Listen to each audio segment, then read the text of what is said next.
a man ready to play along. But what's on the tape is pretty damning, and if it's true, it begs the question, how many gay men are serving in the Vatican?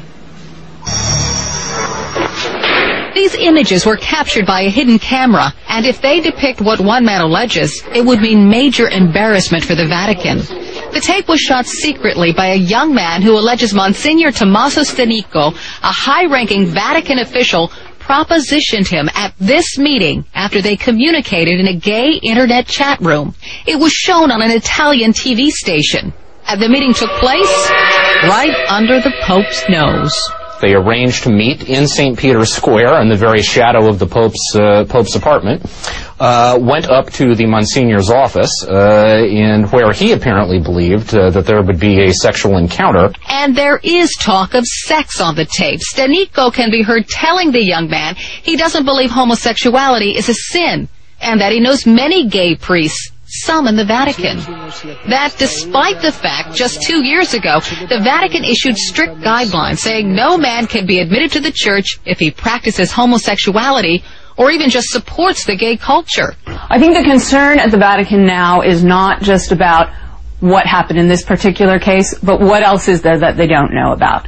Is there more to come? Monsignor Stanico would not comment to CNN, but he did tell an Italian newspaper he is not gay, and that he was just pretending to be gay to gather information about homosexuals and how they damage the image of the church. The big picture here is I think this is a tremendous embarrassment for the church and certainly a tremendous embarrassment for the Vatican.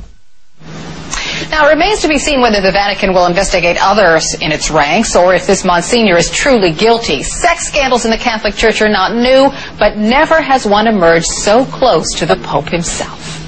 Carol, thank you for that. Carol Costello reporting. Let's check back with... What he has claimed is that he is not actually a homosexual, that he was engaging in what he's described as an undercover investigation of his own, trying to unearth what he has described as a plot to harm the Catholic Church by playing on the vulnerabilities of gay priests. Now, this, of course, is an ex post facto justification, and it remains to be seen how much merit there is to it. Sounds like he's taken a page out of the latest OJ news in the United States. I mean, people must be shaking their heads about this. How big of a problem is this for the Vatican?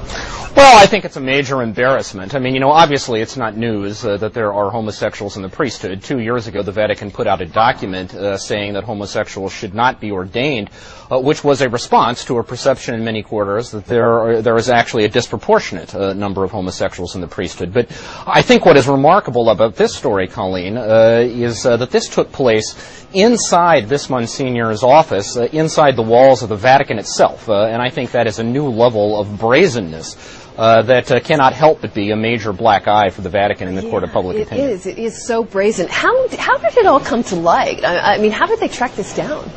Well, basically, this is an Italian television network, Channel 7 in Italy, that got a young man to pose as a potential date.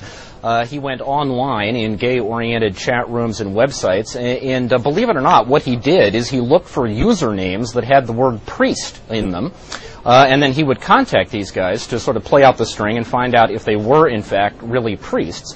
And if they were, then he arranged a physical meeting with them, brought along a hidden camera, and filmed the exchange.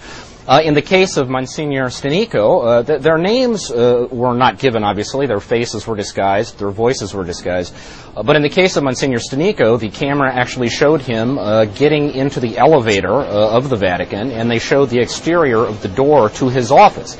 So it was no great leap of imagination to be able to identify who he was. And another example of that brazenness you just talked about, I mean, to have the word priest actually in your username, and, you know, gosh, if you think about it long and hard enough, it almost lends credence to his explanation, because it's too bizarre. Well, again, this is hardly the first time we've been down this road. I mean, there have been other cases of very senior church officials who were engaging in this kind of conduct and who were exposed. And in fact, it's not even the first time this has happened on church property. I think what is so shocking about it is that this happened inside the Vatican, inside this man's own office, and of course the fact that it is coming on the heels of the very public statements by the church in Italy and elsewhere having to do with the church's moral opposition to homosexuality. just makes this all the more explosive and I would say almost surreal. Yeah, there is an investigation underway, as we've pointed out. But if it is found to be true, what are the likely consequences here? Well, there are two elements. One is his future as a Vatican official, which I would say is not long for this world. And then the other is what will happen to him as a priest. He's been suspended as an official of the Vatican, and I'm sure his career is at an end. But it will now pertain to his local bishop to investigate whether or not he has actually violated his vows of celibacy and exposed the church to scandal, and if so, whether or not he will be able to continue as a priest. And there, I think it's probably premature to speculate about what might happen, but I think you can be sure he's certainly not going to play any public role for the church. And I think we should say, Colleen, adding to the brazenness here, this was not an anonymous Vatican official. I mean, this Monsignor Stanico had a television program on an Italian Catholic TV network. He had a regular radio program. He's published dozens of books. I mean, he was a public figure. Yeah, quite a star, really. And that just makes this, again, the eyebrow-raising factor here is just off the charts.